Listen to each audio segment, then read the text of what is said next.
Hello friends. सो आज हम बात करेंगे एज़ोस्पर्मिया के बारे में। So what is azoospermia? Azoospermia यानी कि अगर मेल पार्टनर का सीमेन एनालिसिस रिपोर्ट हुआ है और उसमें काउंट 0 आ रहा है, तो first of all minimum 2 lab reports आपके होने चाहिए जिसमें 0 रिपोर्ट्स आ रहा है सीमेन के अंदर। Then we have to stamp as azoospermia. Azoospermia के काफ़ी कारण होते हैं। जनरली ऑब्स्ट्रक्टिव और नॉन ऑब्स्ट्रक्टिव एज़ोस्पर्मिया को हम 2 पार्ट में डिवाइड करते हैं।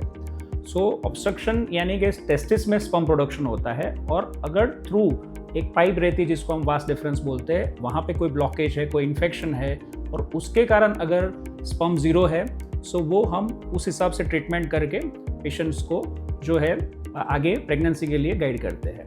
नॉन ऑब्स्ट्रक्टिव जो एज़ोस्पर्मिया रहता है उसमें जेनेटिक कॉज होते हैं, हार्मोनल कॉजेज रहते हैं। सो अगर पेशेंट को एज़ोस्पर्मिया है, so nowadays there are certain treatments. हम ऐसा नहीं बोल रहे हैं कि आपको ट्रीटमेंट दिया यानी आपका काउंट नॉर्मल हो जाएगा, लेकिन हस्बैंड के खुद के स्पर्म से through certain hormonal injections we can little bit improve semen parameters, जिसमें अगर उसको हार्मोनल कॉजेज है तो। सेकेंड थिंग कि जनरली प्रोडक्शन हो रहा है, लेकिन बिकॉज ऑफ द ऑब्स्ट्रक्शन अगर स्पर्म्स हमको बाहर नहीं मिलते हैं, तो थ्रू टीसा, पीसा या micro TESA, these are the high level surgical procedures के जिसमें हम टेस्टिस से डायरेक्ट स्पर्म एक्सट्रैक्ट करते हैं, और थ्रू IVF यानी वाइफ के जो एग्स होते हैं, हस्बैंड के जो स्पर्म्स होते हैं, हम टेस्टिस में से रिट्राइव करते हैं थ्रू ऑल दिस प्रोसीजर, और फिर उनको उनके खुद के पेशेंट के खुद के एग्स और हस्बैंड के खुद के स्पर्म से ओन बायोलॉजिकल चाइल्ड मिलता है।